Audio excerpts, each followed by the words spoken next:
Building Better Businesses with Catalyst Consulting is brought to you in partnership with Speak Studios and Speak Spokane, presented by Delicious Hamburgers. Speak Spokane is a community-driven studio space where voices from all walks of life can speak and be heard.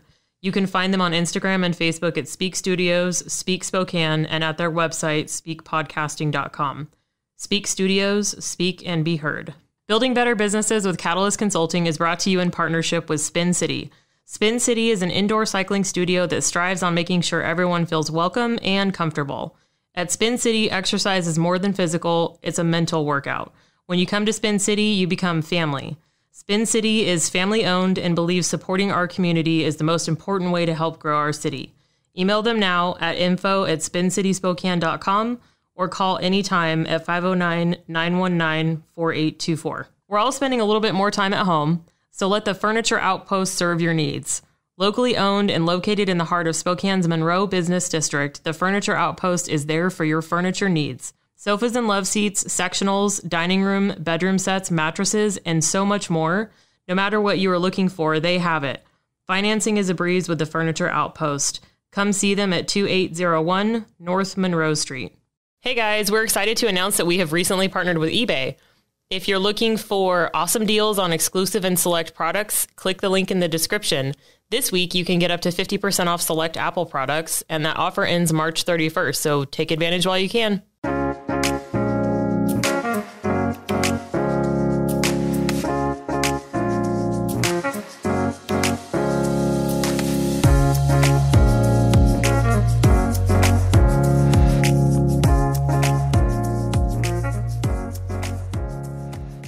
Thank you for joining us on this episode of Building Better Businesses with Catalyst Consulting. My guest today is Brennon Poynor. Yep. From, I should have prepped that, but I nailed it.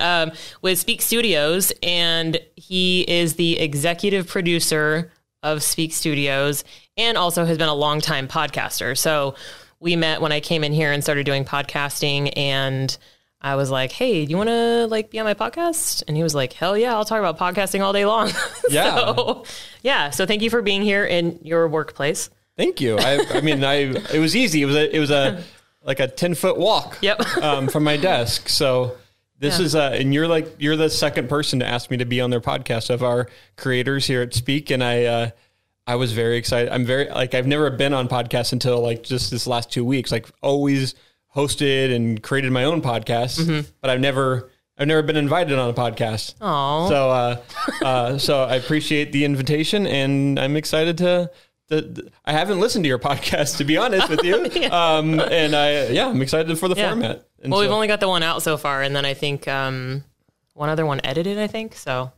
No worries. You have a lot of podcasts, so I'll listen to this one. Damn straight. So tell us a little bit about you as a human person. As a human person, yep. Basically, I've lived in Spokane my entire life since 1991, and how do I explain myself as a person? Yeah, I grew up here in Spokane. I've loved the city. I've never moved away. In 2002, I met my wife. We started dating, got married in 2005. So I've been married for almost 18 years. No, that's not right. That's not good math. That's 7. We've been together for almost 19 years. And we've been married for about 17. I'm don't not let her doing listen. math right. Yeah, don't let her listen to the podcast. But yeah, okay. So I lived in Meade, Washington, from 1991 until 2002, and I moved out, and I grew up going to Mount Spokane. I ran cross country there. I was in debate. I was in drama, track. And then early in my life, I just had no direction, and I was a lawnmower. I worked for a lawn mowing company for a couple summers, worked at Hot Dog on a Stick, Red Robin. But at the same time, I had met my wife in high school. We went to two separate high schools. We met at a debate tournament, and we just kind of clicked, and we've been together since 2002, which has been amazing to have a partner for as long as I've had, and have that stable part of my life. Because the beginning of my adult life was very unstable, going through jobs. I worked in a cubicle wall factory, and on an assembly line, and hated that, and decided I needed to go back to school. And I went to school for graphic design at the Spokane Falls Community College. And so other interesting facts about my life is I have 2 twins. I have my daughter and son, Ivy and Link, and they are 5 years old, and they are the second and third biggest part of my life. So yeah, like that's me as a person. I my family and kids and now podcasting. So nice. So you kind of started to talk about it, so we'll just jump to that. So what was your journey to where you are now? So, like you said, you're kind of trying to figure out what you wanted to do when you grew up. Yeah. And then now you're here. So when I was in the cubicle wall factory, I realized that like I hated working like in a manufacturing plant. It's just like, it's life sucking. It's not anything that I wanted to do. I could not see myself like this being my career for my entire life. Mm-hmm. And so I realized that I had a knack for design. From high school, I worked on like the school paper. In college, when I was in college for a brief time, I worked for the communicator at the Spokane Falls. I did layout and design for that. And I realized I really loved designing stuff. And so I went back to school, at the Spokane Falls Community College, I got 2 like associated arts degrees, one in design, one in web design. And then I started working in-house doing graphic design for a e-commerce website in Post Falls, Idaho. And there I was just doing basic art graphics for their website. Like whenever they sold aftermarket diesel parts for trucks. And so I would just like design ads for banner ads, social graphics. But while I was there, I realized like this was in 2010. And so it was at the very beginning of like Facebook, when Facebook started rolling out business pages. Mm-hmm. And so I realized we could utilize Facebook as a business tool to help make sales. And so I really got behind like Facebook advertising and marketing side of things. And then I also got into Google Ads at the same time. Okay. And so I really I went from design to really getting into the marketing process of small businesses. Mm-hmm. And so from there, I jumped around to other smaller businesses and did in-house marketing for other companies. And it was just something I was very passionate about. I just loved, helping people make money through, through digital advertising. Very cool. Yeah, see, it's just so crazy. Like, this is the best part, I think, of some of this is how you got here. There's so many random things that there's so many of those little tiny decisions that you made that didn't seem like a big deal at the time, right, that you learned something from the experience, and then it led you to something else. And then now this, and then now here you are. Like, I think it's just so crazy. So, yeah. And so the last part of this was I was really lost after like 5 years in marketing. I was just I was jumping around between, I had probably 5 different jobs doing in-house marketing over the course of those 5 to 6 years. Mm-hmm. And I was just I don't know if I want to do marketing anymore. It just isn't very fun. I might need to find a life change. Mm-hmm. And I, at the time me and my wife were going through the process of having our children, our Link and Ivy. And I was going to become a stay-at-home dad. Okay. We were like, what are we going to do with these 2 kids? What are we going to do with them? There's 2 of them, that's going to cost a lot for daycare. And so we had decided I was going to be stay at home. And at that same time, my friend, Tony Baird, who owns The Woodshop, it's a marketing agency here in Spokane. He asked me to do their logo design and their website design. Mm-hmm.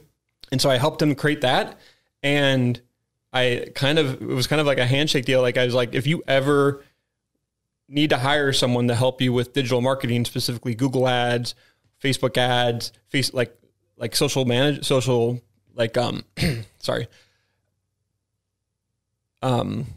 Facebook, social media management. Thank you. Yeah, social media management. If you ever need any help doing that, I can help you do any piece of that. I can do website designs, branding. I kind of did it all. And so he hired me, and we grew from the 3 of us at the wood shop to 12 people at the wood shop over 5 years. And, nice. And so I ended up leading their digital division. And then I realized that I didn't really like buying Google ads and Facebook ads anymore. Like it's commendable work. It's really difficult work. But it was just like, it wasn't my passion anymore. And at the same time, when I started working at the wood shop, I discovered another passion. I loved listening to podcasts, and I had been listening to podcasts for about 5 years. And I was like, I want to start podcasting myself. And so me and my buddy, we started doing a fantasy football podcast. And that's kind of how I got my entry. So about 6 years ago, I started that with my friend, doing fantasy football podcast. And that's where the journey of podcasting started. Yeah. Yeah. That's, see, and I feel like it's not that you didn't love it anymore. I think for me, I was just talking about this the other day with somebody that, I get bored. So like, I love learning new things. I don't like not knowing things. So I also learn things really quickly. So it's like this cycle of, trying something new, learning it, and then getting bored and then needing to try something new again. So I feel like that happens to me a lot, where I just, there's a balance of having some consistency and then also having enough like new stuff that it's like interesting and exciting. And I'm doing something new all the time too. So I totally get that, like something that you enjoyed doing, you know, a year or two ago, you're like, okay, I feel like I've done that now. So I can do something else. When I think back to my career, like it started, especially with like design, like it started with wanting to design things. Like I've always been the happiest when I've been able to help lead a design team through a creative process of doing a logo, doing branding for, packaging design for a company. Like that was always kind of my passion. And podcasting is very similar. I get to help people create an idea for what they can talk about. And so I am creating still. It's just not on so much of a design level anymore. It's more of on a, like, how do I get people to tell their stories on a microphone? So that to me is very, very exciting, especially because it's a brand new industry. Like it's only been around for about 15 years. And I mean, if you think in the life of, TV or radio, like imagine like, and I'm stealing this from another podcast I heard, is like, imagine working in the TV industry or the radio industry, like in the first 10 years of its life. It'd just be wild. It would and podcasting, is more similar to like radio, but like it's still kind of very, uncharted. Yeah. Yeah. I've said that a few times too, about like some of the newer social media platforms where it's like, you have the opportunity to come into something that doesn't have algorithms yet. I mean, like Facebook's been around for 20 years, I think now. Yeah. Which is insane. Yeah. And it's like that. Like there's no 50 years of podcasting to just like, this is the way it's done and this is how the process works. It's still very much like DIY and kind of figure out what you want to do. Almost like YouTube, but audio, where you can talk about whatever the hell you want and find whatever you want because somebody's talking about it somewhere. So 100%. Like fantasy football. Yeah. Like, hey, we like talking about this. Like maybe we should just make a podcast. Like, that podcast was awful. That's funny. And you can't find it anymore. Which it's been burned from the internet. Well, actually, I just changed the RSS feed to what the podcast is now, and so that I still do a podcast with my friend. It's just not fantasy football. So that's funny. You're like, this is dead to me now. But yeah, I mean, you had to start somewhere. So yeah. Did you tell me a fun fact? I don't remember if I did not tell you a fun fact. What is your fun fact? My fun fact, and it's something I love just talking about, is because I'm very, I love talking about myself. I mean, I do 5 podcasts for a reason. Sure. Yeah, you like to hear yourself talk. I qualified for the 2020 Boston Marathon. Oh. And I've ran every day since December 26, 2018. Every day. Every day. Good for you. So that's something interesting about That is very interesting. I love running. The running's family, running, podcasting are kind of like right somewhere there. In there. Yeah. I mean, that's crazy. To try to do something every day for that long, like it has to be kind of a passion of yours. Yeah, and it is. I mean, at some point there is also some discipline and dedication, because I'm sure there are days where you don't actually really feel like it. Like you could be like, I could stay on the couch. Yeah, I could, but it's become like more of like well, now I have to do it. Yeah, like you've gone this far, like why would you stop now? Yeah. Yeah, running is something that I actually want to conquer at some point in my life, because it's always been a challenge for me, like even as a kid. But it's on my list of things. I'm like, if you keep telling yourself you can't do something, then you'll never be able to do it. Yeah. I think it was Henry Ford or somebody said something like that, where if you believe you can or you believe you can't, either way you're right. Yeah. I mean, I don't know if that sounds like it's something, right? Sounds legit. The rings true to me. Yeah. Yeah. You could do it. Definitely. My wife was not a runner, and I remember she started running like 12 years ago, and she would get excited about, running her first mile. And then it was like, then she would like, I ran 2 miles. And then she was like, I just ran 3 miles without stopping. And then, and then she ran a marathon before I ever ran a marathon. And so she's very much like, she was not a runner, and then she became a runner. Yeah. It's definitely a possibility. Yeah. Yeah. A buddy that I used to work with actually did a similar thing. Like he started with like couch to 5K. And then now he's like an ultimate Ironman triathlon, whatever right. Cause like he just kept like leveling up, and he's like, well, I've done that. So what's harder than that now? So he does like some crazy stuff. I'm like, man, good for you. But anyway, sorry, everybody. We're just talking about random stuff forever. So how do you, in your current role, provide support for business owners and entrepreneurs? Well, we provide this service here at Speak Spokane. We, allow people to come into the studio like yourself and podcast for free. That was really the start of what the vision was here at Speak Spokane, was to be able to provide a space for people who wanted to be able to podcast and make it accessible. Like the one thing about podcasting is that it's not accessible. Like if you want to do podcasting, it's going to cost you, if you want to do it right, it's going to probably cost you $1,000 to get all the right equipment. And then you got to learn how to edit, you got to learn how to publish, and you got to do all those things. And so what we provide here is just the ability for people to do it in a very approachable way.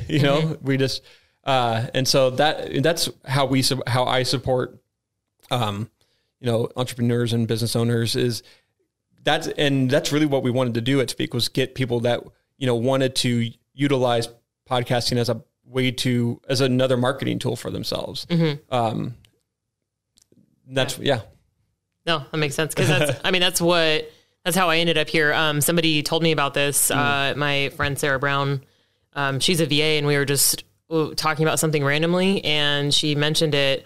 And I was like, oh, dude, like that's what I've been waiting for, because I've been wanting to do a podcast for at least a year. And I've dabbled. I've done my own on the side before, but it's too much work. So I was already going to have to outsource it. And then, she told me about you guys, came in, met you. And I was like, hold up. Like you're going to do all the things. Like I just show up, be mildly entertaining and informational, and then like go home. And it's been really great. So it's easy, especially if somebody's never tried to do podcasting before. Like I know enough to be dangerous. I could do it on my own if I wanted to, but it's just, there's so many pieces to it, and, audio and, oh my God. Anyway, so it's been really nice. And just the guidance of, like, hey, can I do this? Or how does this work? And being able to give feedback on what I want and everything like that's been really nice too. Yeah, so. No, I mean, and I will say the other piece of how we can support, entrepreneurs and business owners is, if you want to sit down with me or someone here at Speak and kind of go over your ideas for your podcast, we can definitely talk you through it. I love talking to entrepreneurs and business owners about, what's a good way to leverage your business for podcasting, because it's different for every type of business owner. It's not the same. And I like kind of, figuring that puzzle out. Consulting, so to speak, in that aspect. Yeah, absolutely. Which was actually my next question is, how can business owners and entrepreneurs utilize a podcast to grow their business? Well, I mean, there's so many different ways you can do it.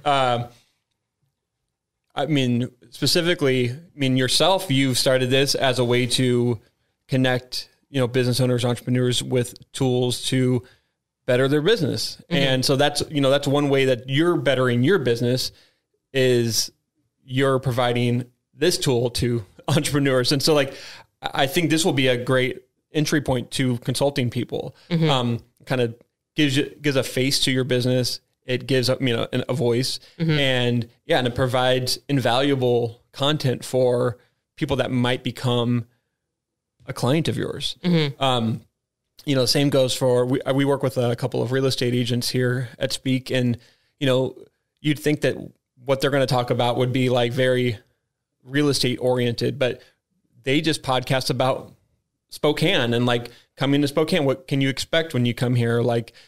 As a tool for people looking to purchase a house here, mm-hmm. Here, listen to our podcast. This is where you can go to dinner. This is where you can, these are places you can visit. Oh yeah. And so it's a way to, it's in that aspect, it's a marketing tool to just showcase your knowledge for the city and make mm-hmm. people comfortable with you as a real estate agent. Mm-hmm. I'm trying to think of anything else specifically. We do have a lot of podcasters here that are more focused towards creating, I'd say creative content.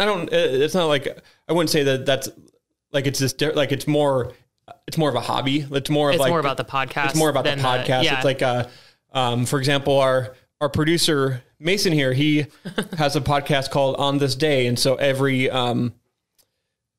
it's a weekly podcast, right, Mason?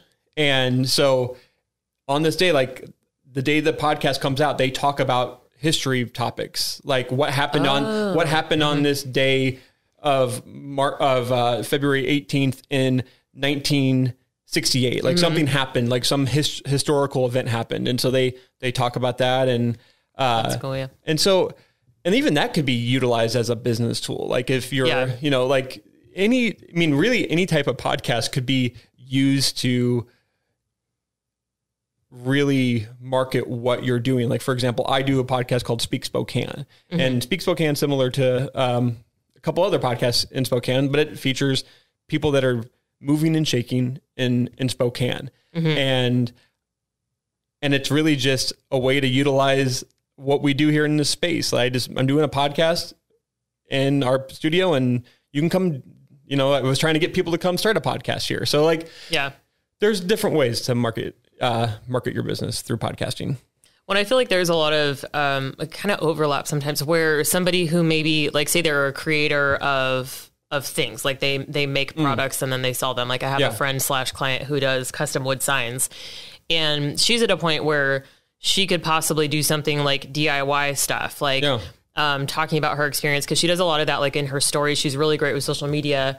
And so she could have a YouTube channel or a TikTok or something like that, or a podcast where she could have conversations about what she's doing, almost from that coach perspective. Yeah. Because I feel like there's a lot of people who maybe do things where it's not as obvious, but because they've become successful or an expert in their specific field, they now have that knowledge to share with other people who are interested in the same thing too. So, absolutely.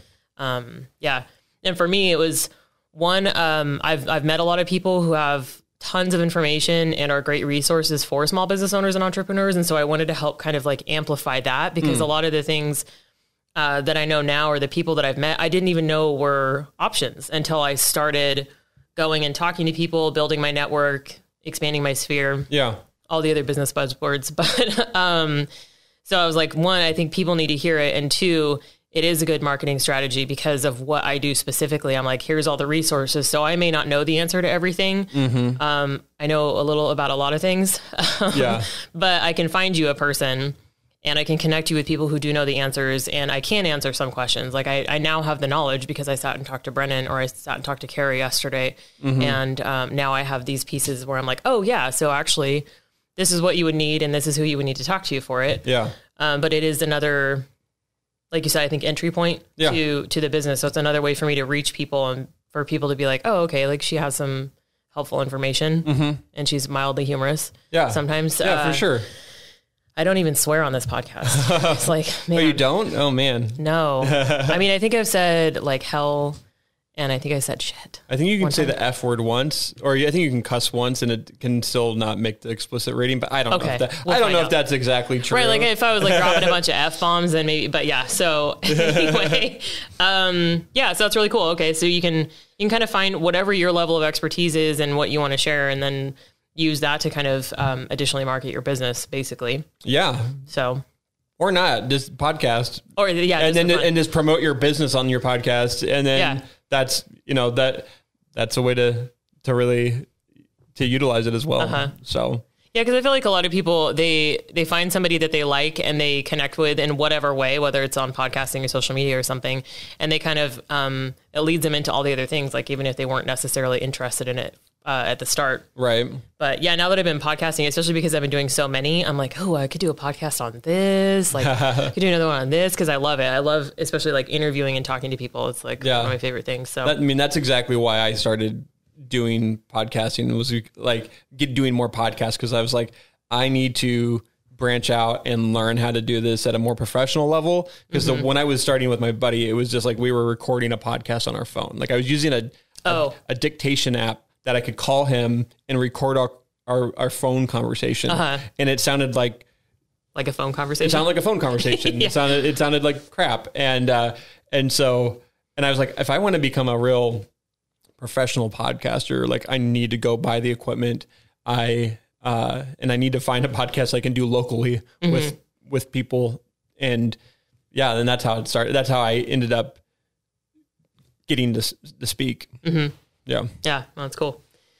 So for the DIY crowd, what does someone need to start their own podcast? I know you said like, if you're doing it right, like $1,000, but I know that you can do, like I've bought, headphones, mic, all that kind of stuff for less than that. But like, what do you think is the important stuff? You can record your podcast on your computer. Like your computer has multiple, you can download multiple applications, like a free application where you can record podcasts is Audacity. And Audacity is it's a recording software and an editing software for audio editing, for audio. And so you need that. You need a program where you can record on a USB mic, and you need a software where you can edit. And Audacity is free on both PC and Macs. Okay. And there are other editing software that you can find, like Adobe has one, Audition, GarageBand. A lot of people use GarageBand. You can record and edit there as well. But yeah, you gotta have that tool. You gotta have a mic. Amazon, you can find on Amazon, you can find from affordable microphones to like high-end microphones. So so if you're recording on your computer, you're going to want to have a USB mic, like a Blue Yeti, or any type of, a mid-range one is right around $100. You can get a desktop Blue Yeti, which is like about $250. And that's a good place to start, because you can record on your computer. It's all contained right there. You can get two and have them. You have two mics. I think you could probably have up to 8 mics on a computer. I've never done that way. I've never been very, I've never really sure myself to record on my computer, because I never ever actually had enough space on my computer to record a podcast. Because wave files can get really big. And so you got to have enough capacity on your computer to do that. And so the way I started was I bought a Zoom, not the application, but a Zoom field recorder. It has the one I bought has 4 XLR cable inputs, and so you can record 4 tracks on it. You can record up to 6 tracks on it with an extra device. But I bought that, and I bought 4 cheap Shure mics, like for $35, and got the cables. And so all in all, out the door, I was probably $600 of equipment, and that's where I started. And that's a good place to start if you want to have professionally, like a professional, a very well-produced podcast. It will sound good. I like having a field recorder because you're not relying on the technology of a computer to make sure it's recording. This goes right to an SD card. I've never lost a podcast on a Zoom. I've lost podcasts when I've recorded on a computer. Oh, yeah. Like they just disappear and you're like, well, that's gone now. when you can put a podcast onto an SD card, like is when I feel the most confident that that my podcast is going to not get lost. Yeah. You don't have to be like, well, we got to do that over again, guys. Right.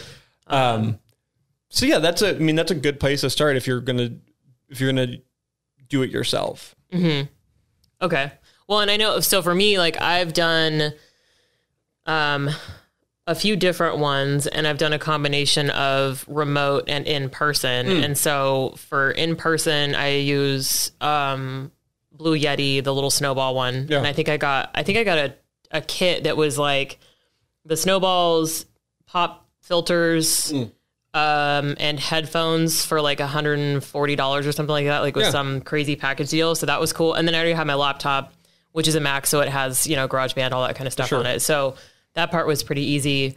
And then I've also recorded remotely on Zencaster, I think is the one that I used on my phone, because my best friend and I were trying to record remotely. Yeah. And so we would just call, and the audio on that was actually really good because it's Wi-Fi instead of phone. So it actually, it sounds like you. Yeah.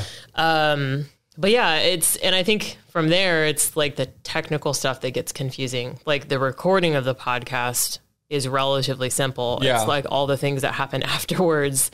Yeah. It's kind of tough. So, the editing piece of it is what I really honed in early on, of like making a podcast sound versus a podcast sounding more professional versus sounding like a hobbyist. Cause a good professionally sounding podcast would have, intro music, might have an intro to your show, and then will fade into your interview. And so I really worked on that in the first like 3 years of making podcasts, was just like learning how to edit, learning all the different ways of fading in and out, using different pieces, like of learning how to, make the audio sound better. Yeah. Like a little bit more finished. Yeah. Like when you're recording when I was recording on phones, like I could make it sound better and make it sound more professional by adding those things. But the interview part or the conversation part always sounded like crap. Terrible. Yeah. The audio is important. It's like the only thing that matters technically. It's like the whole point of a podcast. Early on in our podcast, I would get reviews on Apple and be like, good podcast, audio sucks. We like what you're saying, just not really how you're saying it. Yeah. And then we get ones that people are like, your podcast is terrible. You should stop podcasting. Oh, that's sad. It's when you start putting yourself out there publicly, like I don't like looking at like reviews. Like I don't like doing it. People are mean. They are. For no reason. It's like, just if you don't like it, then freaking leave me alone, dude. Yeah. Like, what do you got to do with your day? Like, just troll people on the internet? Like, and the anonymity, I'm not saying that word right. Anonymity? Anonymity. Oh my gosh. Of like leaving a review on like Apple Podcasts is like so easy. Like you can leave a review for anyone and you don't have to, there's no like regulation. There's nothing like Apple's not like, who was this? Yes, exactly. Yeah. Yeah, no, that's actually, I had that realization probably a few months ago, because there's certain things that I haven't really done that I could do as far as like sharing things on social media or even like having a TikTok or something like that, because I think ultimately it's the fear of like having to deal with that stuff. Like, I think I'm evolved enough. I feel like I've done enough therapy like that things like that wouldn't hurt my feelings, but you never know. And just to be like, taking it from the perspective of it's a troll and somebody's just, being a jerk or being a bully or whatever, just to be that way. But I'm like, man, so it's kind of my next level. This is one of the biggest things I've done, because I also put it out there. I'm like, every group I'm in on all my social media pages, I'm like, hey, I did a podcast. Yeah. Oh God. Anyway. Yeah. So, okay. What common mistakes do you see people make when it comes to producing their own podcast? The most common mistake that I see when they don't have what I just said. They don't have an intro. They don't have music. They don't have, they just like, I've talked to a lot of people who've done as a hobbyist, they will just record it and then they'll just put it out there. Mm-hmm. Like there's nothing.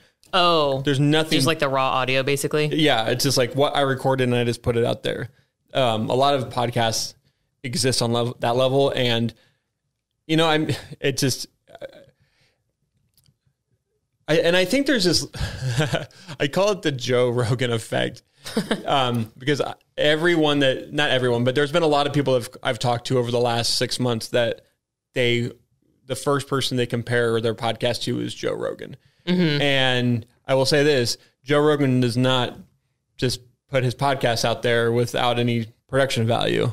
And everyone thinks that since I'm putting my podcast out there, it's going to start getting thousands upon thousands of listens. And that's just not the case. Yeah. And I've had people say like, well, I have my family and friends, like they'll make my podcast successful and they'll share my podcast with all their friends. Oh yeah. And I'm Never like, happens. That is not true. I like this analogy is like, I can post a photo of my children on Facebook and I'll get 100 likes on it. Yeah. I put my blood, sweat, and tears in a podcast that I've made and put a link to it. And well, Facebook hates that algorithm for one, but I get maybe 2 likes on it. Mm-hmm. And like, it just goes to show like people, your family and friends don't care nearly as much about your podcast as you do. Yeah. And so, you know, like the common misconception is that you can just put something out there and it's just going to start getting listens. And you got to market it. You have to market your podcast. That's the biggest piece of it. And that's as easy as just finding Facebook groups and just spamming Facebook groups to like listen to your podcast or, you know, Instagram. Like I've found the most success, through marketing podcasts on Instagram. Mm-hmm. Instagram seems to be a very, approachable way to like get people to listen. And Facebook, like Facebook groups, having a Facebook group for your podcast has helped make other podcasts very successful. Just by, you know, just because you're communicating with your audience directly, like as a host of a podcast. If I have a Facebook group that's, you know, I think I'm probably getting ahead of some questions, but yeah, like, no, you're fine. Yeah. There's just, common mistakes are just like, you know, not marketing it. Yeah, I think that's actually very similar advice that I give to people about anything in general. Like if they're trying to grow a social media following, it doesn't happen overnight, and it is very difficult on Facebook to grow organically without putting some effort in. Like you have to join tons of groups. Yeah. You have to participate in those groups consistently. Yeah. You have to post consistently on your own stuff and engage with other people's stuff. And that's how the algorithm starts to see you and spread it out. Even with that, it's still like damn near impossible to get organic Facebook likes on like a Facebook business page without like directly like someone seeing, you know what I mean? It's like a whole different ball game. But yeah, I've had the same thing with Instagram. I feel like that's a lot easier still to kind of grow accidentally because of how hashtags work. Yeah. So if you're strategic about hashtags and stories and those kinds of things, because I do get organic followers from that. And even just from switching up my hashtags for the podcast stuff specifically, I'm starting to get podcast driven people. So they're seeing the podcast hashtags or like my posts on their feeds and then following me because of that. So because normally it's just, you know, business consulting, like women in business, that kind of stuff. Yeah. So, but you haven't started TikTok yet. No, it's tough, man. Like I have a hard enough time trying to put out content for Facebook and Instagram. Yeah. And I just started doing LinkedIn because of like the guests that I've had. Yeah. Like a couple people are more on LinkedIn, and I was like, oh, I'll just start doing it on LinkedIn, which by the way has been also huge. Like I've gotten a lot of new connections because they've been sharing this stuff on LinkedIn too. And the shelf life of a post on LinkedIn is like weeks. Really? Yeah. So like I'm still getting likes, comments, shares, and interactions on the very first podcast episode I recorded, which was the first week of February. Yeah. And then in conjunction with the others, because if you go on LinkedIn, a lot of times in your feed, I don't know if you've ever noticed or if you go on LinkedIn. I don't. A lot of people don't. Yeah. It's okay. But in your feed, like you'll see a post that someone did 4 weeks ago. Yeah. And it's just because there's less content, there's less people, and less people post as often. So it's the least amount of posting that you should do. So gotcha. If that makes sense. So like on Twitter, the shelf life of a tweet is like an hour because there's so many people on there and there's so much content getting like hammered out all day long. So to grow a Twitter following is insane. Like you have to really post like 15 times a day, like spread out throughout the day. So that's just, I tell people when we're talking about social media, I'm like, just don't.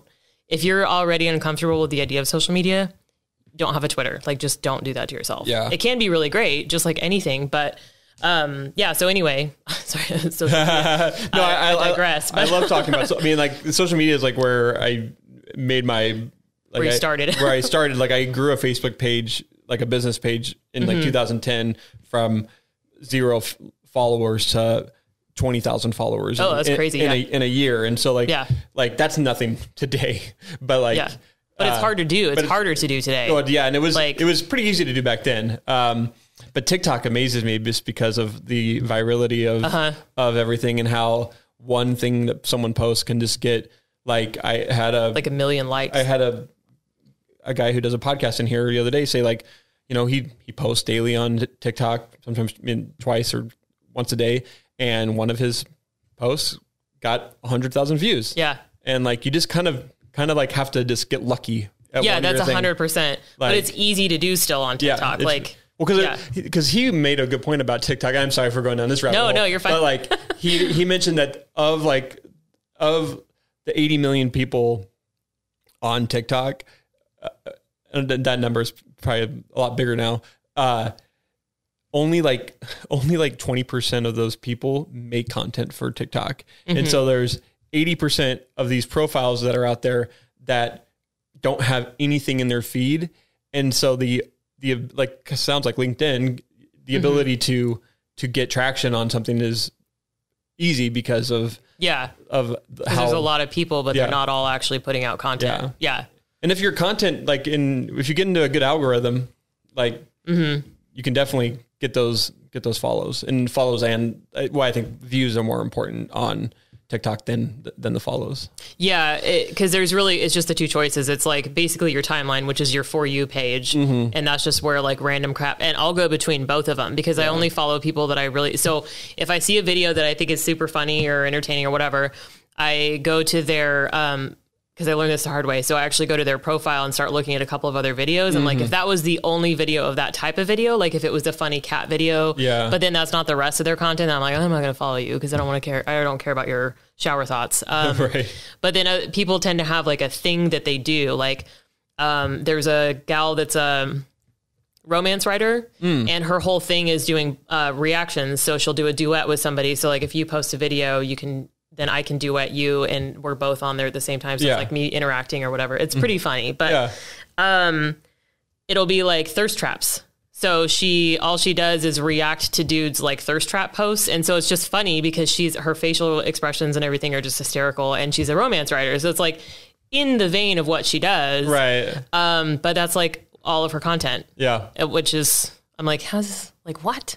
Like, but people stumble across it. Like they'll find the thing, they post a video and then something goes viral and it turns out that people really like that type of thing. And anyway. Yeah, sorry. Yeah, no, we can talk about social media for days. Maybe we should have a separate episode where we just talk social media. Because it's crazy. It's fascinating. Mm-hmm. There's an element of psychology and voodoo and science. Like it's like, and I just love getting sucked down that TikTok rabbit hole. Oh dude. I did it on Saturday night on the couch with my wife. Like I was introducing her to TikTok. She's like, "What is TikTok all about?" And it's like, "Hey, Ryan, let me tell you. Let's watch a couple videos." And then a couple videos turned into like 30 minutes. Yeah, easily. Like it's such a bizarre. The way the time passes when you're on TikTok is different from the rest of the world. Yeah. I'm like, how did this? I'm like, every video is a minute. Yeah. So, I mean, really, 15 seconds to a minute, but. Now I just need to learn how to utilize that for podcasting. So. Yeah. Maybe that'll be our project after this. We'll take this away from this podcast.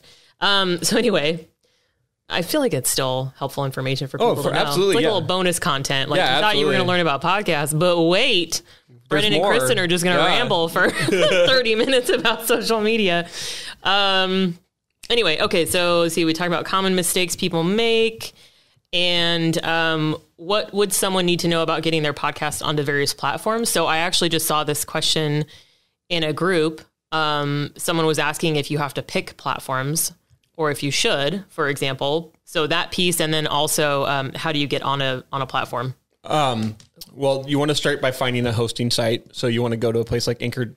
I shouldn't really be plugging any of this, sure. But you need to go to a hosting platform. Eventually, I think soon you'll be able to go to speak.fm and I heard that, yeah, and host your own podcast through our network. And through our application, you can then go put it wherever podcasts are at. The big, I call it like the big four. It's four now, not three. It's Apple Podcasts, Spotify, Google Podcasts, and now Amazon. Okay. On Audible. Those are the big four. There's TuneIn is another application. There's Stitcher. There's Cast something. Because somebody on my on one of my posts, Cast.fm. Yeah, I think so. She was like, "This is where I listen to podcasts." So she shared the link. Oh yeah. So there's a lot of different places you can find podcasts.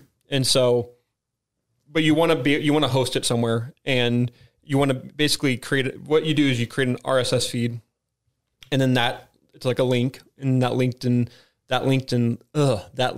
lives on the internet. That's where your podcast is hosted, and you put that into all the different feeds like Apple Podcasts and whatnot. Like, you want to be, if you're a independent podcaster, you just want to be able to cast the widest net possible and put it everywhere. Like it's like social media. You want to be on all the Instagram, things. Twitter, TikTok, Facebook, whatever. And same with podcasting. You want to be on every single platform you can be on. It's not until like you start making millions of dollars and you have, you can then get an offer from Spotify to have exclusive content on their platform. Mm-hmm. But yeah, like I wouldn't just keep it in one. For example, Anchor owns not Anchor, but Spotify owns Anchor .fm. Oh, okay. And so, but even on Anchor, you can publish your podcast to all the different platforms. Mm-hmm. They don't just limit it to Spotify. They might someday. Yeah, but it seems like you wouldn't want to, because then people would be like, "Why would I want to just be on Spotify?" But we actually have created a platform for Speak.fm that will eventually be available to the public for them to host their podcast through us. Okay. So the hosting piece of it is where it kind of lives. It lives, yeah. And then it gets disseminated out to the various platforms. Yeah. So, and I mean, to be fair, as far as marketing other stuff, like ideally this podcast doesn't stay in Spokane. So, I mean, not everyone will be able to come to Speak Spokane, if that makes sense. Right. So. No, well, Speak.fm would be be just like an Anchor. Mm-hmm. Like, while you might not be creating your podcast in, here in the studio, you created it at your house. You can now put it on you could with Anchor. On our platform. And okay. So basically Anchor, Speak, you name it, SoundCloud. I host a handful of podcasts on SoundCloud.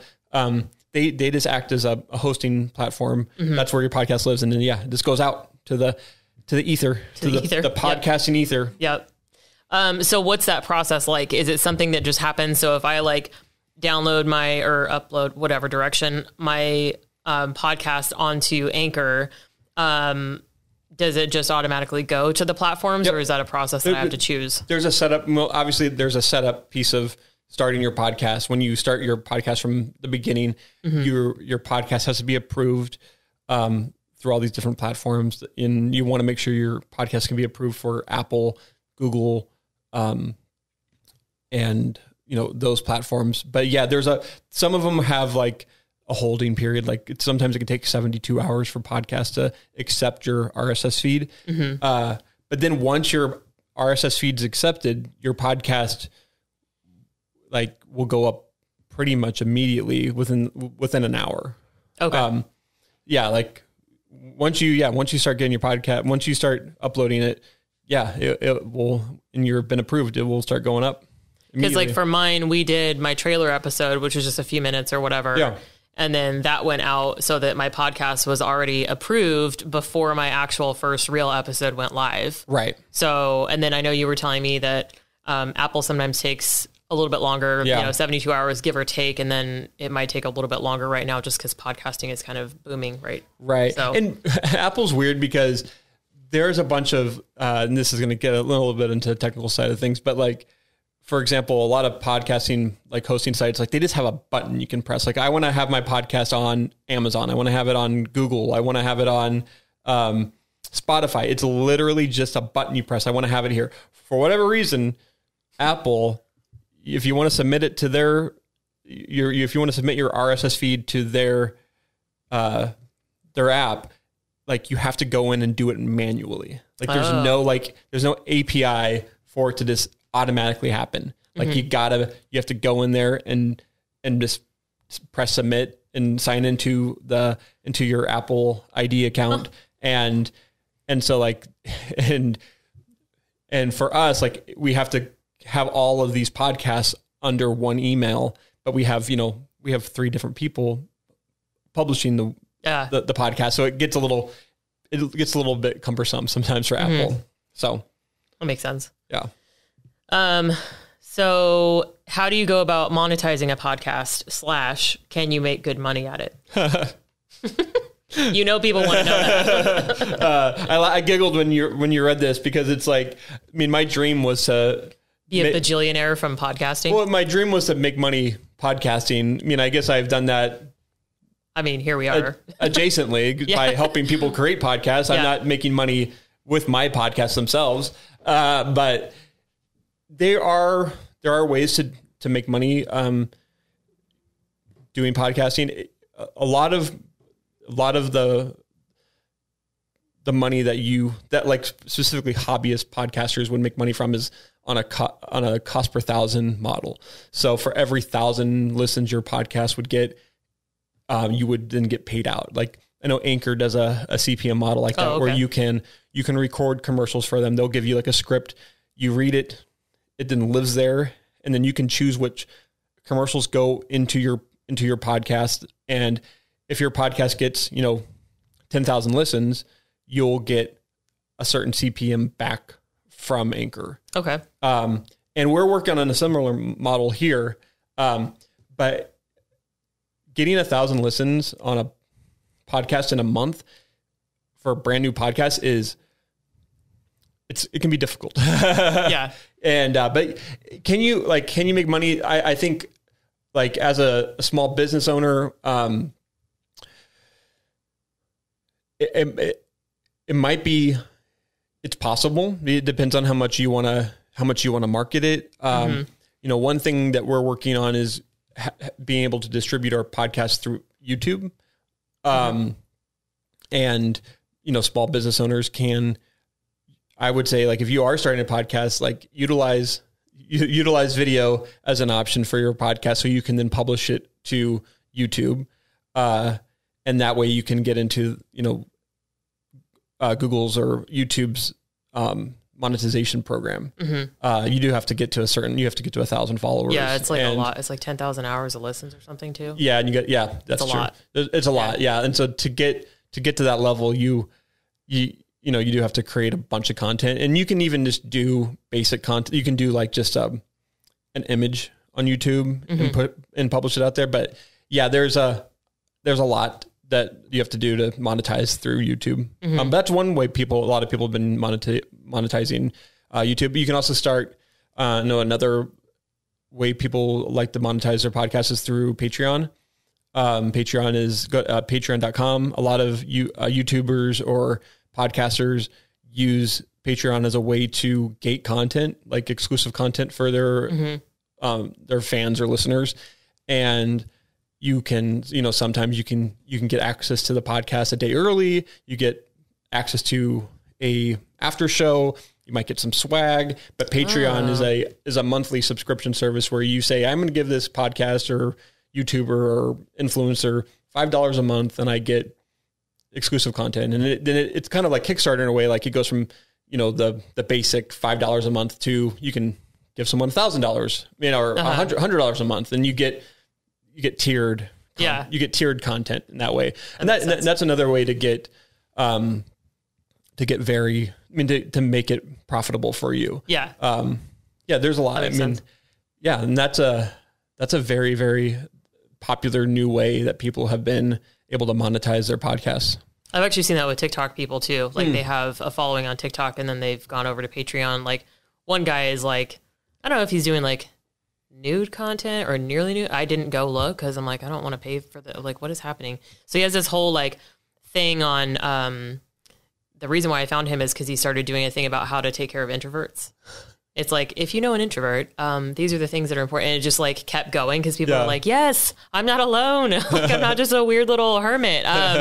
So it's just funny. But then he started doing other stuff and like, he would walk around shirtless and tell these stories. And then he had a Patreon. I was like, I don't know what's happening, man. So anyway, awesome. But yeah, I heard about it from that. So, but what about like affiliate stuff? So like for me, let's just say at some point, I joined the upper tier and am paying for my services here instead of doing ad reads. So like in my mind, I would want to, at some point when it would balance, right? Like I grow my following, it gets to be big enough where I'm like, okay, I think I could actually do some affiliate marketing and make some money. Yeah. So then if I pick ads for, QuickBooks or just different little like small business things or entrepreneur like stuff, where I would then read an ad, is that something that's actually...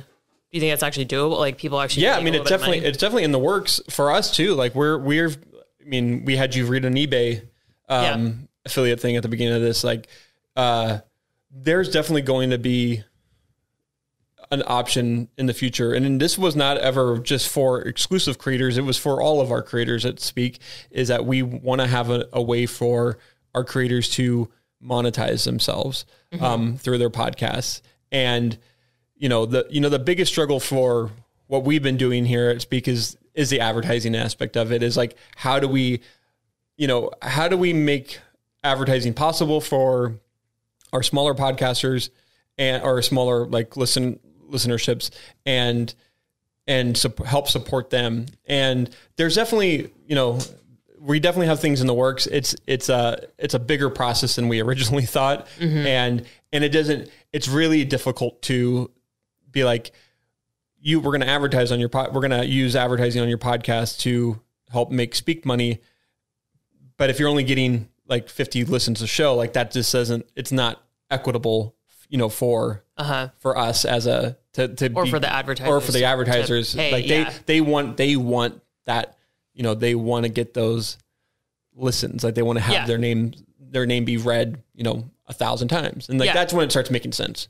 Okay. So we are rolling out things like that. And there are ways for you to do that independently as well as a hobbyist. So you can join affiliate programs and make a percentage back on sales that happen through there. That's an option. Yeah. Okay. There's a lot of different affiliate programs I've learned. Yeah. For all different industries. Yeah. Cause I actually signed up for the QuickBooks one because I tell people about QuickBooks a lot. Just to, I was like, I feel like there's a thing for this. So I signed up and it's like, I think they get a percentage and I get like 20% or something like that once they've been subscribed for a couple of months. Oh, cool. I was like, but it's hosted, for lack of a better word, on PartnerStack. And so PartnerStack actually has other businesses, apps, services, or whatever that they also connect with. So they're like, hey, these are some other small business resources that we think you might want to be an affiliate on. So I know there's a lot of other things like PartnerStack specifically for like bloggers. Like I've had actually a couple clients that are bloggers and have tried to like monetize and stuff. But side note on that. Thank you. I just wrote that down. Oh, it's good. Yeah. So, but yeah, side on the affiliate things, like don't be an Amazon affiliate until you have like a following, because then you'll screw yourself over. But that's a different story. Good to know. Yeah. So anyway, for future reference, I need to find out for sure. Like, say I get to the point where I can read my own ads or like ads that I'm picking from elsewhere. Oh, I see what you're saying. Then I need to make sure that there's not a better way to do it for QuickBooks. Like, do I just read the link, or is there a specific? Because like you listen to some, or even like ours, I read the ad myself. Yeah, and like sometimes it just like pops in like a radio ad. So anyway. Yeah. No, I mean, for example, there are levels here at Speak where people can pay for our services and then they can do their own marketing for them. What keeps Speak free for our community creators is the advertising that we place on our on those type of podcasts. But yeah, if you wanted to like, say you wanted to join and become a premium member and join up for the $500 a month to take away ads and do your own advertising, definitely an option for someone. Mm-hmm. So yeah, that's kind of my goal is like to, again, grow to that point where I'm like, okay, I would get some of that money back. Like maybe not all of it at the beginning, but I'm like, okay, I can. Our goal though would be for you to get that successful and then you become an exclusive creator with us. And then we help you monetize your podcast. Like that's our ultimate goal like for all of our, that makes sense for all of our podcasters is to, help make us money and help make you money. Mm-hmm. So, yeah. Okay. So we talked a little bit about this, but so what's the best way to get your podcast out there? Maybe, I guess we can just kind of reiterate, as far as like the marketing strategy. I think the best way to do it is just to get on all social medias and just try to put it out there everywhere. TikTok, Instagram, you name it. And, but I would say the way I've been watching people get their podcasts out there the best is they have these Facebook groups that are dedicated to their podcast. I have one with my family, like for my podcast I do with my wife. We have a Facebook group. There's about 80 members, and we just every week when our new podcast comes out, we share it to the group, and we are right there communicating with the people who listen to our podcast. We share memes, we share content. We just kind of it's all of our friends and family, but I've seen other Facebook groups. I'm mimicking other Facebook groups that have done this where they have thousands of followers on this group, and they get tons of listens from that. Okay. But like, yeah, if you're an influencer and you have a big following, a big organic following on Instagram is a really good tool, especially if you have the swipe up feature. And especially if you have a good organic following, because we've seen a lot of influencers here at Speak who have that following are able to really utilize that to get listens. That makes sense. Okay. So, as an entrepreneur yourself, what advice would you give other entrepreneurs and business owners when it comes to running their business? Have organization, be able to adapt or die, be able to make mistakes, have grace on yourself, because you're going to make a lot of mistakes and but yeah, really I stole adapt or die from my last company I'm at, but that was one of their core values, but being able to, just keep on adapting to the market. Like everything's changing because we live in such a fast paced digital age. Like there's stuff that's changing all the time. Like you need to adapt to it, and you need to be able to, let yourself fail, and let yourself fail small, but like through here, I've worked here for 4 months, things change on the day, things change daily. But it's exciting. But yeah, being able to really give yourself to let yourself fail is a big part of it. And I would say be organized, be organized with your time, with your day, and, be proactive with your time, because your time is your most valuable part of having a business. And yeah, utilize that, because I know having a family, running every day, I have to be able to work in sprints in order to do everything that I do. Yeah. So. No, it's good. Fail forward is one of my favorites. Ooh, I like that. And it's also I think we use fail a lot, and it's really more about trial and error. It's just do something, try something, do something different, and you'll find something that works. And if you never do anything, or you just kind of stay, stick in the mud, this is how it's been for forever, then you'll die. Yeah. Which is the whole, for sure. Not literally people. Okay, cool. So tell us how we can best support you. What are you working on? Can we help spread the word for you about anything? Yeah, well, I would love it if you listen to my podcasts. mean, I have a handful of podcasts that I produce myself, and I've been doing for years. My first podcast that I started with my buddy, Super 90s Brothers, is still going strong. It's a nostalgia trip of 90s video games, TV shows, movies, and we do about a bi-weekly podcast where we just take a topic and this kind of wax nostalgic about it. That's Super 90s Brothers. We don't have much of a social media presence, but you can find it on Apple Podcasts and Spotify. Speak Spokane is a podcast I produce here. I interview people in Spokane that are business owners, people that are moving and shaking, artists, you name it. Like the last interview I did with Jess Walter, the author here in Spokane, which was a really awesome experience. And props to Mason for getting me that guest on the show. But yeah, go listen to Speak Spokane. It's really about, if you live in Spokane, it's really is trying to highlight the people that live in our city and our community. And one of the things I'm also very passionate about is our city of Spokane. The other podcast you can go listen to of mine that is a personal favorite and I think is quite funny is The Kids Are Asleep. I produce that weekly with my wife. We do a podcast once a week. I'm actually doing it tonight. And we just wait until our kids go to sleep, and we sit at our kitchen table and we drink some martinis, and we, talk about, our week, what happened this last week. And then we do like every week she comes up with like a list of like something like a pop culture. Like one time we recast the Breakfast Club, or she asked me like, who are the top 20, like what are the top 20 best comedies of all time, or high school comedies of all time. And so we kind of go through that. And one of the things I pride myself on is that I have a stupid encyclopedic knowledge of movies and people that were in movies when they came out. And I can't remember quotes from them or anything, but I can remember who was in it. And I can remember what year. I can tell you who directed it and what year it came out, and if it won any Oscars. That's good. So that's The Kids Are Asleep. I do that with my wife, and it's just a fun podcast that I do with her as a way to talk to her once a week, a set aside time. And the other thing you can do is follow Speak Spokane, Speak Studios on Instagram. That's where we're most active at.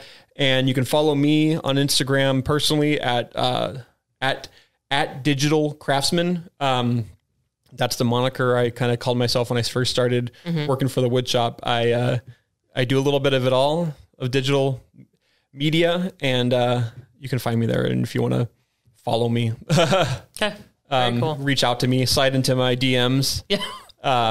So yeah, swoop. Very cool. Well, thank you for hanging out with me during your workday, and it was very insightful. I'm excited to put this out there, and everyone gets bonus social media ramblings too. Right. I'm very excited. It's all tied together, so it's an important piece of the puzzle. But yeah, thank you for being here. Thank you. Am I supposed to should I respond? You can respond. or do you keep on saying thanks and then I say thanks until we... Oh yeah, like someone just hangs up the phone. It's like, you guys are done now. Shut up. Well, he was giving us the 5 minutes and I was like, well, it's 12:30. You don't got another recording until 1:30. We can talk for another 45 minutes. Mason's like, please God, don't. Oh, good to know. I mean, that should be something that he puts on the calendar. All right. Well, okay. Thank you. Kristen, yes, thank you for having me. Yeah, thank you for podcasting all the time. Yes, that's one of my favorite places to be right now. Yeah. All right. Cool.